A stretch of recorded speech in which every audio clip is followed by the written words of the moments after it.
우리에게 주시는 말씀은 스가랴서 4장 6절부터 10절까지입니다. 우리 한 절씩 교독해서 읽겠습니다. 그가 내게 대답하여 이르되 여호와께서 스룹바벨에게 하신 말씀이 이러하니라. 만군의 여호와께서 말씀하시되 이는 힘으로 되지 아니하며 능력으로 되지 아니하고 오직 나의 영으로 되느니라. 큰 산아 내게야 무엇이냐. 내가 스룹바벨 앞에서 평지가 되리라. 그가 머릿돌을 내놓을 때에 무리가 외치기를 은총이 그에게 있을지어다 하리라 하셨고, 여호와의 말씀이 또 내게 임하여 이르시되 스룹바벨의 손이 이 성전의 기초를 놓았은즉 그의 손이 또한 이 일을 마치리라 하셨나니 만군의 여호와께서 나를 너희에게 보내신 줄을 내가 알리라 하셨느니라. 같이 읽겠습니다. 작은 일의 날이라고 멸시하는 자가 누구냐. 사람들이 스룹바벨의 손에 다림줄이 있음을 보고 기뻐하리라. 이 일곱은 온 세상에 두루 다니는 여호와의 눈이라 하니라. 아멘. 네, 저희가 지난 한 주간 동안에 우리 스가랴 말씀을 묵상했습니다. 저희가 로마서 말씀에서 갑자기 스가랴 말씀으로 오면서 구약의 배경이나 이런 것들을 잘 이해하는 것이 말씀을 잘 이해하는 데 도움이 될 것입니다.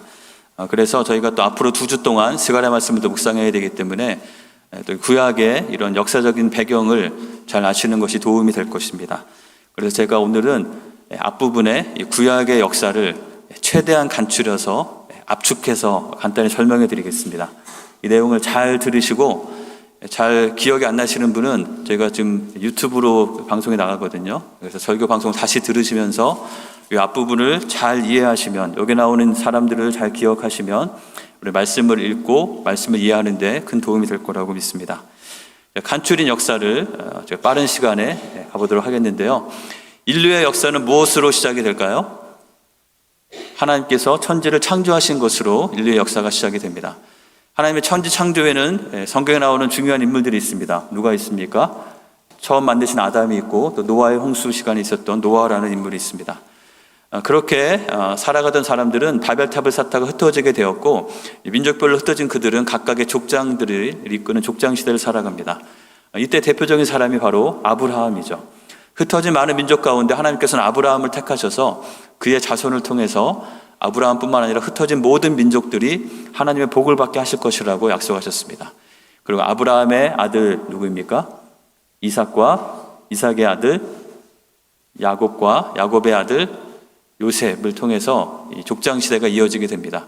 특별히 요셉 때는 이 이스라엘 백성들이 처음에 하나님께서 아브라함에게 약속하셨던 가나안 땅을 떠나서 애굽, 이집트로 이주를 하게 되죠. 근데 그들이 이주하고 오랫동안 지나면서 그들은 점점 노예가 되었고, 노예로 살던 그 이집트, 애굽에서 그들이 하나님께서 원래 주셨던 가나안 땅으로 돌아가게 됩니다. 그 과정을 뭐라고 부르죠? 출애굽, 애굽에서 나오는 시간입니다. 이때의 인물은 누구입니까? 모세라는 인물이 이 출애굽을 인도하게 되죠. 그래서 그들은 가나안 땅에 도착하게 됩니다. 그래서 가나안 땅을 들어가서 정복하는 역사가 여호수아라는 인물을 통해서 이어지게 되고, 그래서 여호수아를 통해서 가나안 땅에 정착한 이스라엘 백성들은 사사들에 의해서 통치받는 사사 시대를 지나게 됩니다. 사사 중에서 유명한 사람들이 있죠. 누구를 아십니까? 삼손, 사무엘 이런 사람들 아실 것입니다. 이 당시에 있었던 사람들이죠.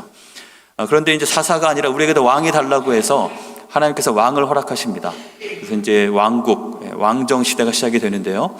처음에 하나의 나라로 시작이 되었죠. 첫 번째 왕의 이름이 누구죠?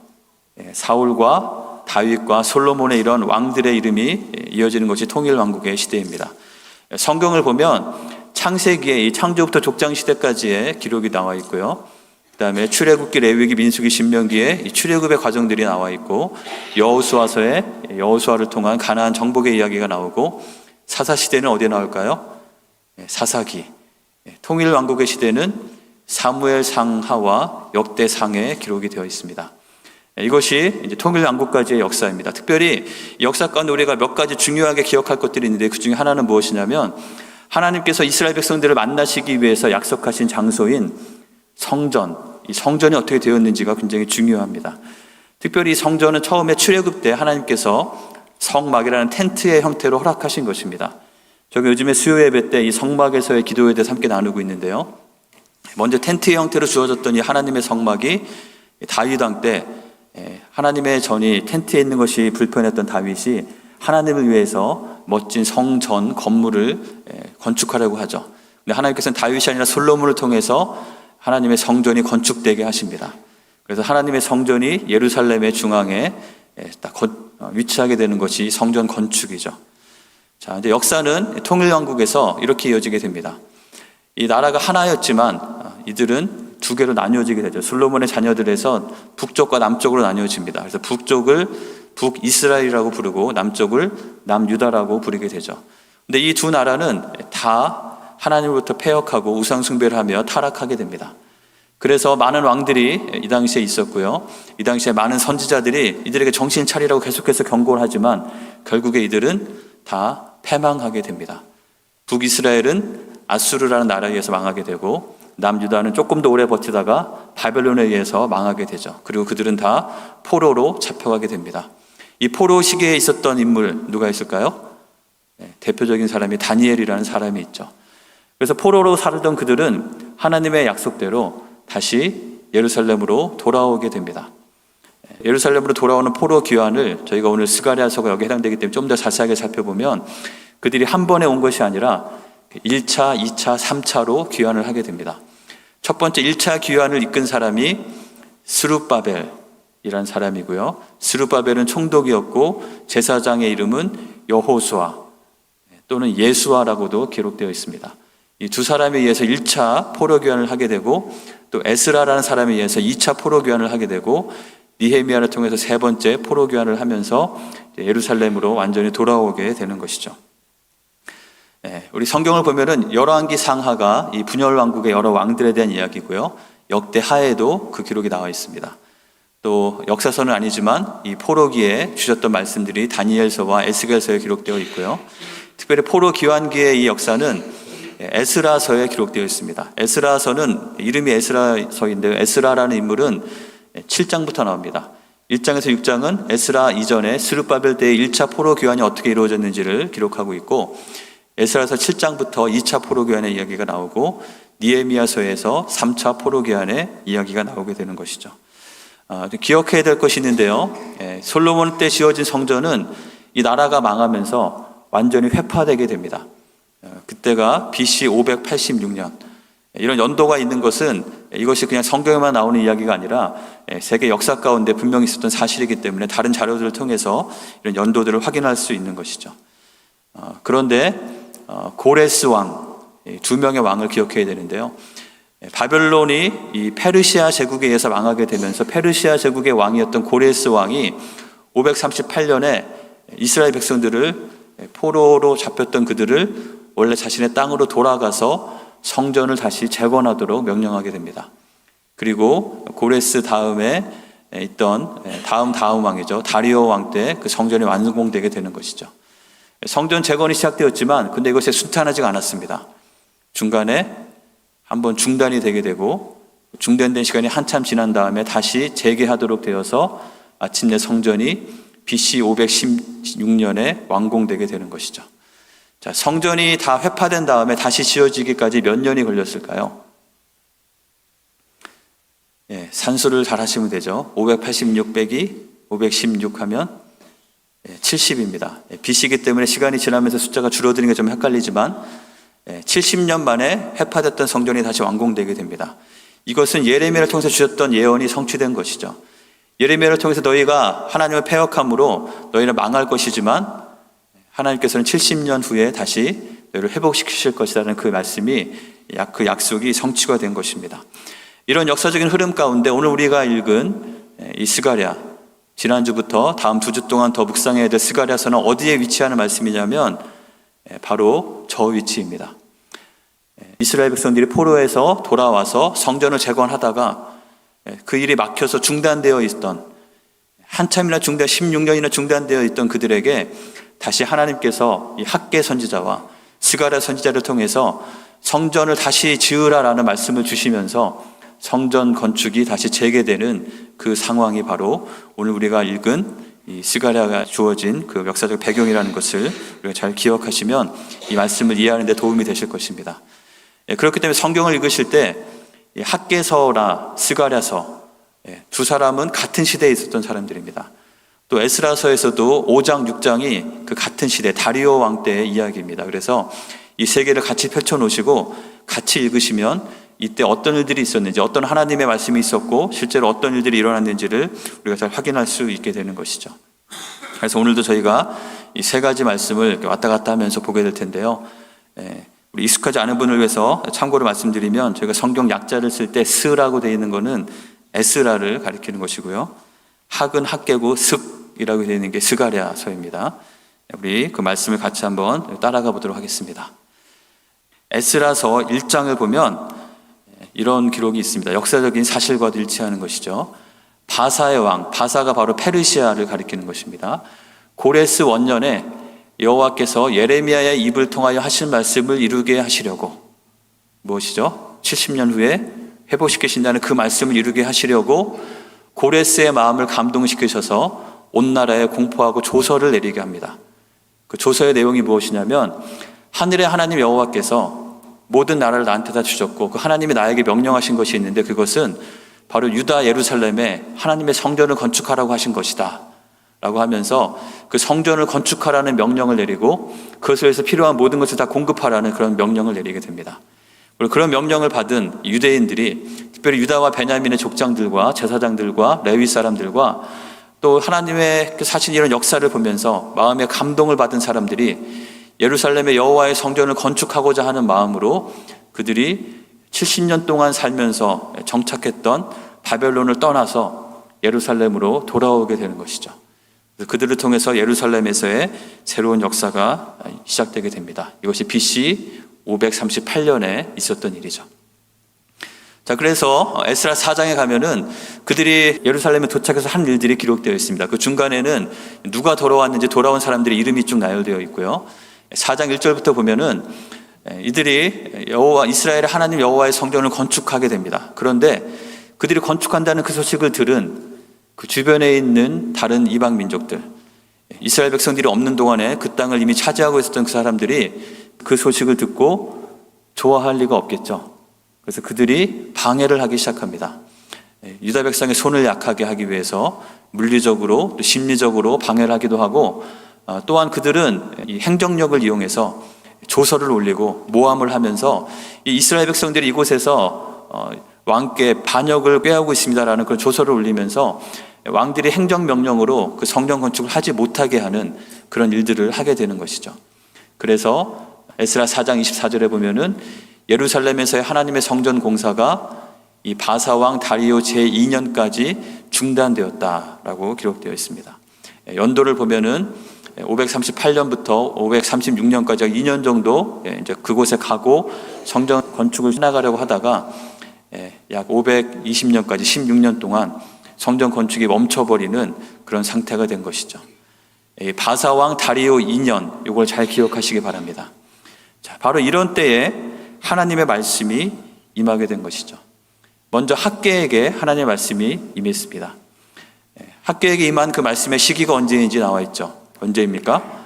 다리오 왕 제2년, 바로 성전 건축이 멈춰있던 그때입니다. 6째 달, 곧 그 달 초하루에, 연도로 치면 BC 520년 6월 1일 날 여호와의 말씀이 선지자 학개를 통해서 그 당시 이스라엘의 지도자였던 총독 스룹바벨과 대제사장 여호수아에게 임하게 됩니다. 그 말씀의 내용은 무엇일까요? 성전을 다시 건축하라 라는 말이었죠. 성전을 다시 건축해서 내가 그것을 기뻐하고 다시 영광을 받을 것이다. 그러니 너희는 일어나서 성전을 건축하라 라는 말씀이 학개 선지자를 통해서 이스라엘 공동체에 전달되게 됩니다. 학개뿐만 아니라 스가랴에게도 똑같은 말씀이 선포되게 됩니다. 스가랴 1장도 보면 역시 다리오 왕 제2년 8째 달에 스가랴에게는 2달 늦게 하나님의 말씀이 임하게 되죠. 그 내용은 무엇인가요? 선지자 스가랴를 통해서 너희가 예루살렘에 돌아왔은즉 내 집이 그 가운데 건축될 것이다.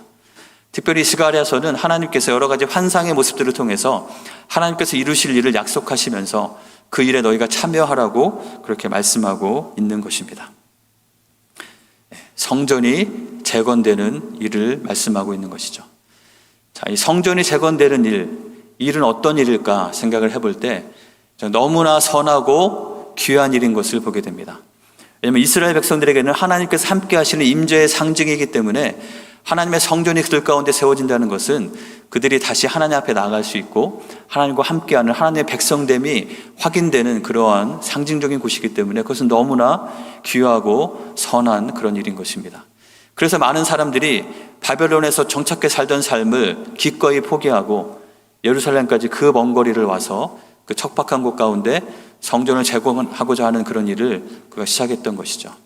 그렇지만 그 일은 결코 쉬운 일이 아니었습니다. 어찌 보면 굉장히 불가능해 보이는 그런 일이었던 것이죠. 실제로 많은 어려움들이 있었고 그것을 위해서 많은 재물이 필요하고 많은 자재가 필요하고 또 많은 수고가 필요하고 많은 사람들이 필요하고 또 많은 위험들이 그들을 옆에 도사리고 있는 그 상황에서 이미 16년이나 멈춰져 있었던 너무나 좋은 일이고 됐으면 좋겠다는 그런 소원함이 있지만 그렇게 할 수 없다고 여겨지는 그런 일이 바로 이 성전 재건이라는 일이었던 것이죠. 그런데 오늘 하나님께서는 학개와 스가랴 선지자를 통해서 이스라엘 공동체에게 그 성전 재건을 하라고 말씀하고 계신 것입니다. 여러분의 삶 가운데 성전 재건과 같은 일은 무엇이 있으신가요? 여러분의 개인의 삶 가운데 또 여러분의 가정 가운데 또 우리가 함께 이루고 있는 우리 공동체 가운데 정말 하나님께서 다시 회복시키시기 원하시고 하나님의 영광에 다시 임하기 원하고 하나님의 뜻대로 참 온전해지기 원하는, 그래서 하나님의 백성으로서 세상 가운데 능력을 발휘하며 영향력을 발휘하며 살기 원하는, 그렇게 정말 되기 원하는 그런 간절한 소원함, 그러한 모습들, 그것은 과연 무엇인가요? 오늘 말씀을 통해서 이 성전 재건의 일이 그 당시에만이 아니라 지금 오늘날 우리에게도 나의 삶 가운데도 어떻게 이것이 가능할 수 있을까? 이스라엘 백성들은 정말 실패와 절망 가운데 빠져있던 그들이 다시 일어나서 성전을 완공하게 된 것처럼 우리의 삶 가운데도 우리가 다시 일어나서 하나님께서 이루시는 하나님의 그 역사를 이루며 성전 재건과 같은 그 놀라운 일들이 우리 가운데 일어나기 위해서 우리는 어떻게 이것을 할 수 있을까? 어떻게 이것이 가능할까? 오늘 말씀을 통해서 같이 살펴보기 원합니다. 오늘 저희가 스가랴 4장 말씀을 읽었습니다. 스가랴 4장도 또 하나의 그 환상에 대한 내용입니다. 여러 환상들이 나와 있는데요. 특별히 성전에 있는 그 금잔과 그런 모습들을 보이면서 이 스가랴에서는 이 천사들을 통해서 질문하고 답해주는 형식으로 하나님께서 이스라엘 백성에게 주시는 메시지들이 전달되고 있습니다. 스가랴 4장 6절에는 이런 메시지가 전달되고 있죠. 그가 내게 대답하여 이르되 여호와께서 스룹바벨에게 하신 말씀이 이러하니라. 만군의 여호와께서 말씀하시되, 뭐라고 말씀하십니까? 이는 힘으로 되지 아니하며 능력으로 되지 아니하고 무엇으로 됩니까? 오직 나의 영으로 되느니라. 이는은 무엇일까요? 이는은 성전을 다시 재건하게 되는 그 일은 무엇으로 되지 않는 것입니까? 힘으로 되는 것이 아니고 능력으로 되는 것이 아니고 무엇으로 되는 것입니까? 오직 나의 영, 하나님의 영, 오직 성령으로 되는 것이라고 말씀하고 있는 것입니다. 이 힘으로 되지 않는다는 것은 그 일을 하기 위해서는 많은 힘이 필요하죠. 특별히 많은 병력과 많은 인력이 필요합니다. 주변의 공격을 막아낼 수 있는 그런 많은 사람들이 그들 가운데 있어야 하는 것이죠. 또 이 일을 위해서는 능력이 필요합니다. 사람들의 영향력이 필요하고, 그래서 정치적으로 보호할 수 있는 힘이 필요하고, 또 많은 물자들을 동원할 수 있는 무언가를 가진 것이 있는 사람들이 필요하고, 그런 힘과 능력이 있어야만 성전이 재건될 수 있다고 사람들이 생각하고 있었던 것이죠. 그런데 하나님께서는 그들에게 말씀합니다. 하나님의 성전이 다시 지어지는 것은, 우리의 삶 가운데 하나님의 역사가 일어나는 것은 힘으로 되는 것이 아니고 능력으로 되는 것이 아니다라는 말씀입니다. 자, 학개를 통해서 하나님의 말씀이 임할 때 어떤 말씀이 주어졌는지를 저희가 잘 살펴볼 필요가 있습니다. 학개서 1장 2절에 보면 만군의 여호와가 이같이 말하여 이르노라. 이 백성이 말하기를 여호와의 전을 건축할 시기가 이르지 아니하였다 하느니라. 하나님의 말씀이 임할 때 이스라엘 백성들은 무엇을 어떻게 말하고 있었다고 말하고 있습니까? 아직 여호와의 성전을 건축할 때가 아니다. 아직 우리에게는 그렇게 건축할 만한 힘도 없고 그렇게 건축할 만한 능력도 없고 이미 16년 동안 아무것도 안 되었기 때문에 지금은 그렇게 할 때가 아니다라는 그런 생각이 그들 가운데 있었다는 것이죠. 그들을 향해서 하나님의 말씀은 뭐라고 말합니까? 4절 5절을 보시면 이 성전이 황폐하였거늘 너희가 이때에 판벽한 집에 거주하는 것이 옳으냐라고 그들에게 도전하십니다. 자, 판벽한 집이 어떤 집일까요? 잘 안 쓰는 말이라서 마치 판벽한 집이라고 하니까 판잣집 같은 거를 상상할 수도 있는데요. 판벽한 집은 그 반대의 뜻입니다. 아주 너무나 튼튼하고 멋진 집을 가리키는 것이죠. 하나님의 성전이 황폐했는데 너희의 집은 판벽하게 멋지게 너희가 하고 싶은 대로 이렇게 잘 지어놓고 있는 것이 과연 그게 옳은 것이냐라고 하나님께서는 학교를 통해서 이스라엘 백성들에게 질문하고 계신 것입니다. 판벽한 집을 지은 것 자체가 잘못일까요? 그렇지 않죠. 그들의 살 집은 최대한 튼튼하고 견고하게 잘 짓는 것은 너무나 당연한 것입니다. 하지만 문제가 무엇입니까? 그들은 자신의 집을 지을 수 있는 그런 자원과 힘과 능력은 있었지만 하나님의 성전을 다시 짓는 것에 대해서는 그들의 마음이 떠나 있었던 것이죠. 그래서 계속해서 이런 핑계 저런 핑계를 대면서 아직은 때가 아니다, 아직은 때가 아니다 라고 하면서 그저 자신의 집만 판벽한 집을 짓고 거주하면서 안주하고 있었던 그들의 모습에 대해서 말씀하고 있는 것입니다. 그런데 그들을 향하여 이렇게 말씀하시죠. 너희는 너희의 행위를 살필지니라. 너희가 정말 너희의 마음과 너희가 하는 행동이 하나님 앞에 합당한 것인지 정말 옳은 것인지 잘 살펴보라 라고 분명하게 말씀하고 있습니다. 스가랴에게 주시는 말씀도 비슷합니다. 처음 스가랴에게 주신 말씀은 무엇이냐면 너희는 내게로 돌아오라. 성전을 건축하라는 말씀을 하시기 전에 먼저 주신 말씀이 무엇이냐면 너희 조상들과 같이 행하지 말고 너희는 나에게로 돌아오라. 너희의 마음이 나에게로 돌아와서 나와 함께하는 것을 중요하게 여기고 너희가 처음에 왔던 그 마음처럼 하나님의 성전을 짓고자 하는 그 가운데 담겨있는 단순한 건축이 아니라 하나님을 귀하게 여기고 하나님의 역사를 이루기 원하는 그 마음이 너희가 회복되어야 한다라고 먼저 말씀하고 있는 것입니다. 하나님의 성전이 건축되는 것은 힘으로 되지 않고 능력으로 되는 것이지 않는 것이라고 말씀하셨습니다. 정말 이들이 건축하지 못하던 것은 정말 무엇이 문제였던 것일까요? 한국의 어느 교회에서 청소년부 수련회 홍보 영상을 만든 게 있는데요. 아주 기발한 아이디어로 재밌게 잘 만든 것이 있습니다. 영상이 어떻게 되냐면요. 어떤 아이가 수련회 가자 그러는데 저는 수련회 못 갑니다. 막 이럽니다. 그러니까 그 아이에게 수련회를 왜 못 가니? 그러니까 저는 성경책이 없어서 못 가요. 그러니까 갑자기 하늘에서 성경책이 뚝 떨어집니다. 이제 갈 수 있으니까 저는 옷이 없어서 못 가요. 그랬더니 갑자기 위에서 좋은 옷이 뚝 떨어집니다. 이제는 갈 수 있으니까 저는 음식이 없어서 못 가요. 그러니까 위에서 컵라면이 뚝 떨어집니다. 이제는 갈 수 있겠다 하는데 그 아이가 이제 뭔가 패턴을 익히게 된 것이죠. 그래서 저는 자동차가 없어서 못 갑니다. 이렇게 말하니까 어떻게 됐을까요? 자동차가 뚝 떨어진 게 아니고 전도사님이 물건 옮기는 카트를 가져와서 그 아이를 딱 태우고 수련회장으로 데리고 가는 그런 홍보 영상이 있었습니다. 우리는 어쩌면 이런저런 핑계들을 대면서 나는 힘이 없어서 안 되고 능력이 없어서 안 되고 이것이 없어서 안 되고 저것이 없어서 안 되고 시간이 없어서 안 되고 어떤 여건이 안 돼서 안 된다고 이런저런 핑계를 대지만 정말 하나님의 역사가 우리 가운데 일어나는 것은 우리의 마음의 문제라는 것이죠. 우리의 마음이 하나님께로 떨어져 있을 때 하나님께 사실 일들을 기대하는 마음조차 없을 때 우리에게 하나님의 역사가 일어날 일은 만무하기 때문입니다. 우리에게 정말 하나님의 역사가 일어나기를 원하는 마음이 있다면 우리가 먼저 기억해야 될 것은 우리의 마음을 살펴보아야 하는 것입니다.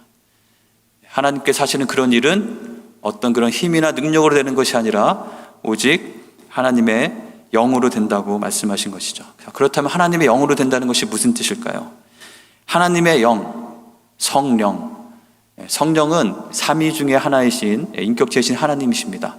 이 성령에 대해서 저희가 여러 가지로 표현하며 이해할 수 있는데요. 그 중에 한 가지 좋은 표현은 무엇이냐면 성령은 우리를 일어서게 하시는 분이다 라는 것입니다.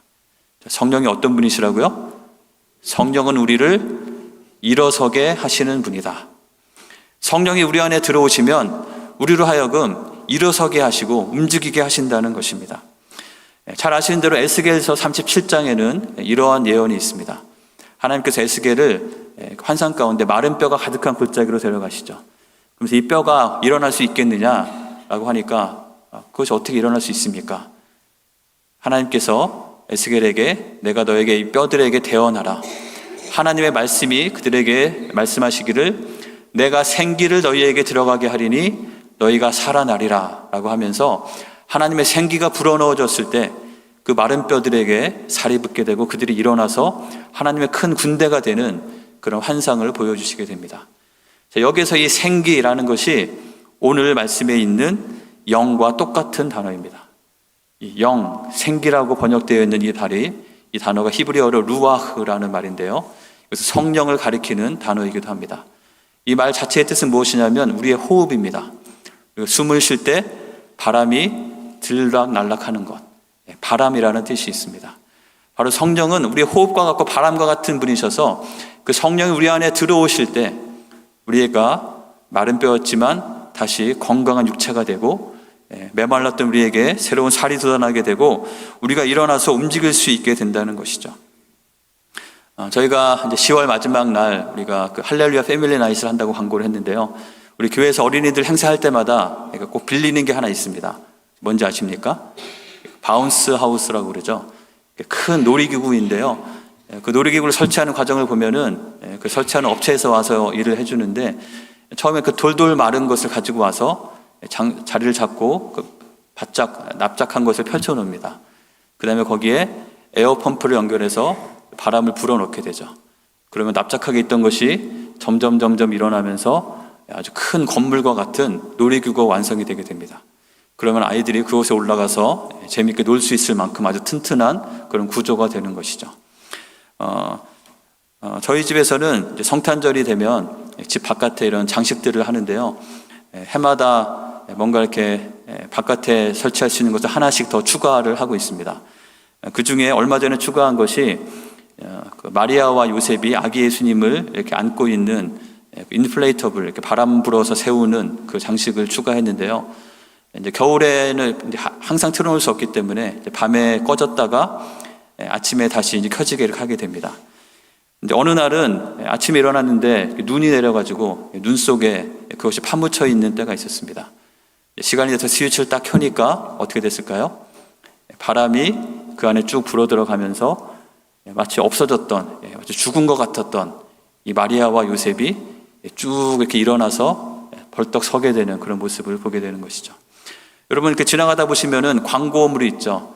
이렇게 막 사정없이 팔을 흔들면서 춤추는. 제가 흉내를 굳이 내진 않겠습니다.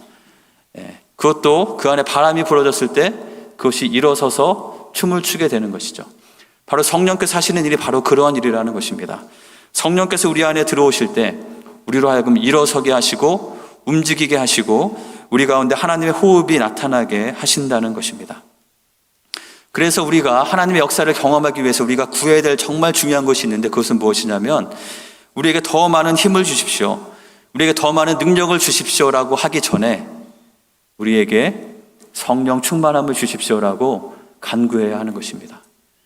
우리의 마음 가운데 다른 것으로 충만한 것이 아니라 바로 하나님의 영으로 충만하여져서 하나님의 영으로 인도함을 받는 하나님의 아들과 같은 그런 삶을 살게 해달라고 하나님께 간구하는 것이 우리에게 가장 먼저 필요한 것인 줄 믿습니다. 여러분은 무엇으로 충만하십니까? 여러분은 무엇으로 인도함을 받고 살아가고 계십니까? 실제로 여러분을 일어나게 하고 움직이게 하는 그 동기는, 그 동력은 과연 무엇입니까? 혹시라도 나의 욕심에 의해서 충만한 것은 아닌가요? 나의 자존심, 어떤 질투심, 어떤 세상의 재물과 주식을 하시는 분은 주식 시세와 아니면 유튜브에 있는 내용들과 아니면 내 삶의 어떤 일들로 인한 근심과 걱정으로 말미암아 또 나의 어떤 야망을 쫓기 위해서 아니면 이것저것 계산하는 그런 계산적인 생각들이 내 안에 가득 채워져 있다면 성령께서 내 안에 들어오셔서 역사하실 공간이 없게 될 것입니다.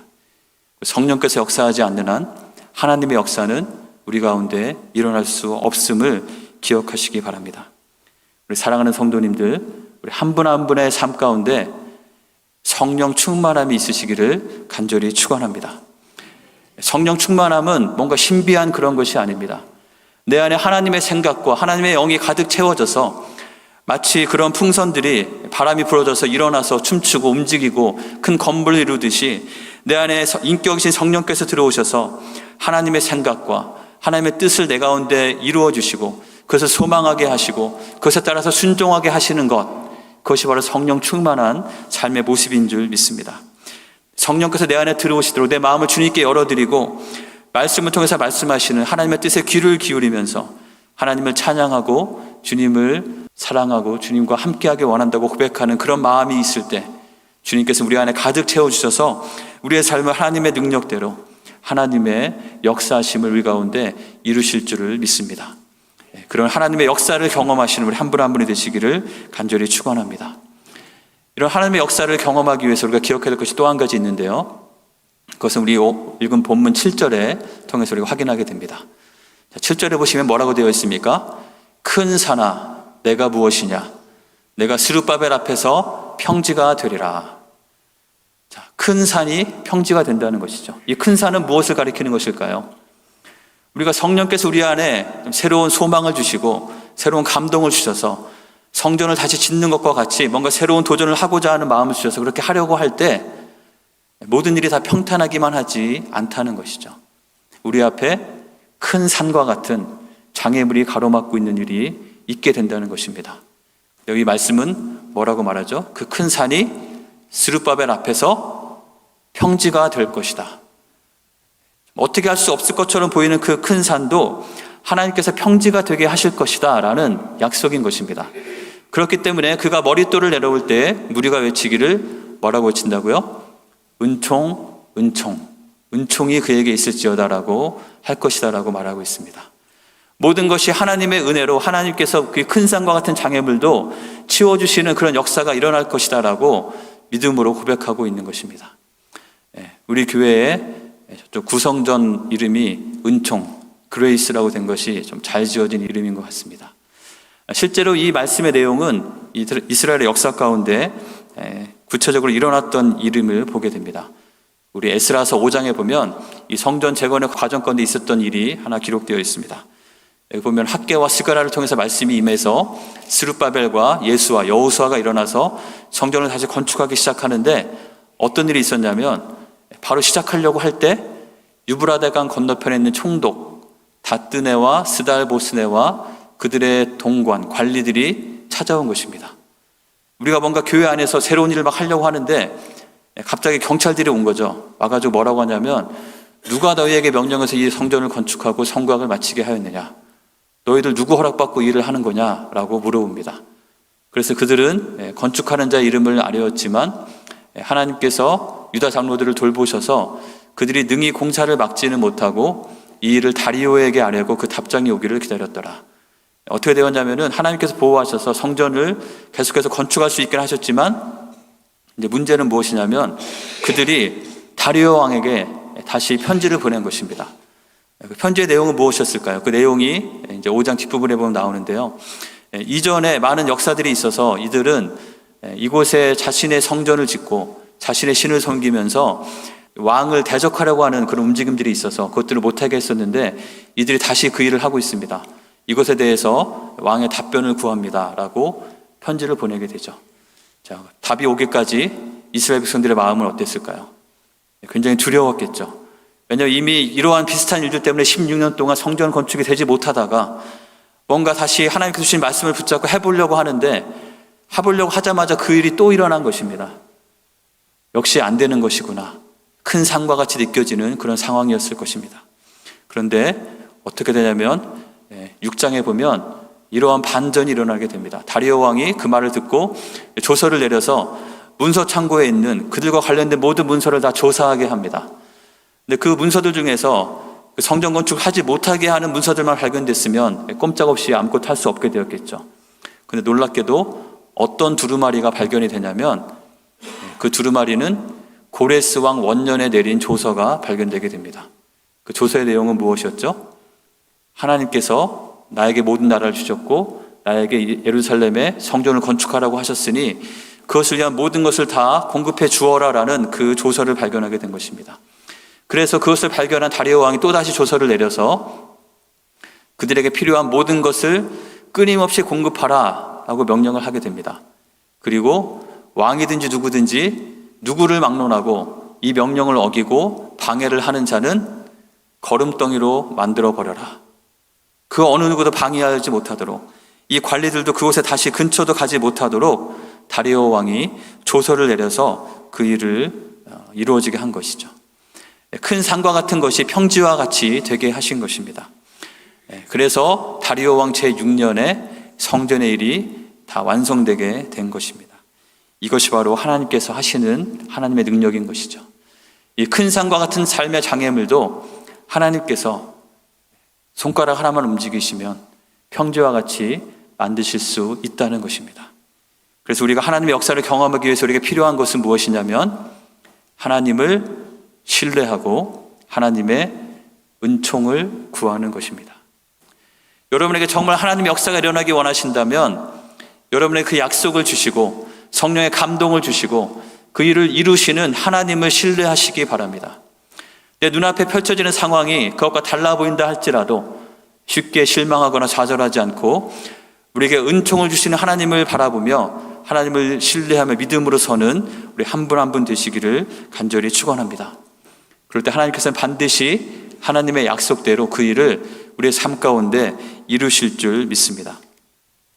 마지막으로 한 가지 더 있습니다.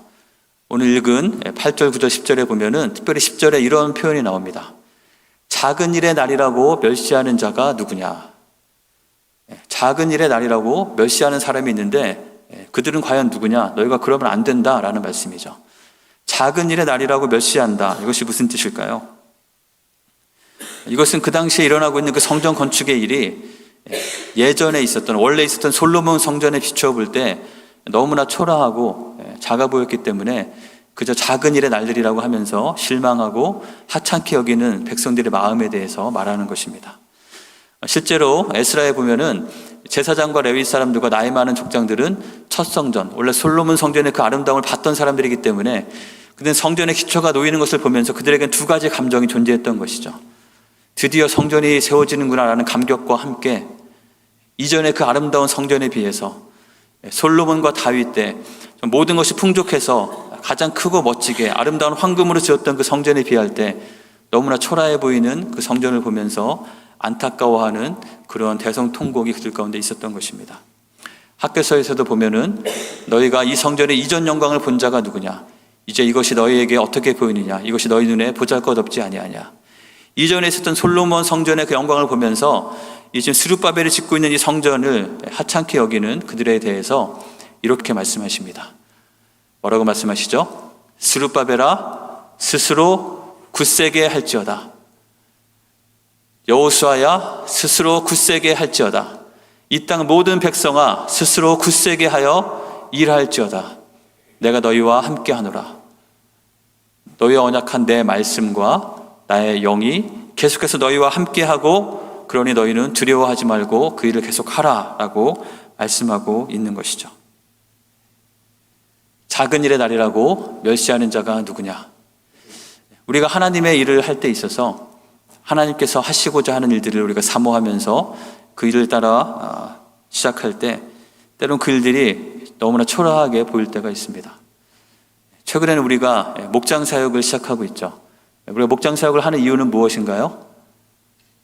교인들을 잘 관리하기 위해서 그런 차원에서 하는 것일까요? 그렇지 않습니다. 제가 몇 주에 걸쳐서 말씀을 드린 대로 우리가 정말 하나님께서 기뻐하시는 교회가 되고자 하는 마음으로 목장 사역을 하는 것입니다. 왜냐하면 우리가 이렇게 함께 모여서 한번 예배드리고 각자 흩어져서 사는 것으로는 우리가 결코 하나님께서 원하시는 삶을 살기가 너무나 힘들기 때문이죠. 그렇지만 성경에 나오는 원리대로 우리가 함께 모여서 서로 사랑과 선행을 격려하며 서로 믿음을 붙잡아 세워주면서 함께 아름다운 소그룹 공동체를 이루어갈 때 우리의 함께함을 통해서 우리가 건강하게 세워지고 우리의 삶과 우리의 교회와 우리가 살아간 세상 가운데 하나님 나라가 세워질 것이라고 믿기 때문에 우리는 그 일을 하고 있는 것이죠. 물론 그 일을 할 때도 되지 않을 이유가 수도 없이 많습니다. 그렇지만 그것을 바라보는 것이 아니라 하나님께서 하실 이름을 바라보면서 성령의 감동하심을 따라 우리가 순종하기 원함으로 그 일을 시작하고 있습니다. 많은 장애물들이 있지만 하나님께서 반드시 그것들을 큰 산과 같은 것을 평지가 되게 하셔서 우리 가운데 그 은혜를 주실 것을 바라는 마음으로 하고 있습니다. 그런데 그 일을 시작할 때 그 시작의 모습이 어떠할까요? 작은 일의 날이라고 느껴질 수도 있겠습니다.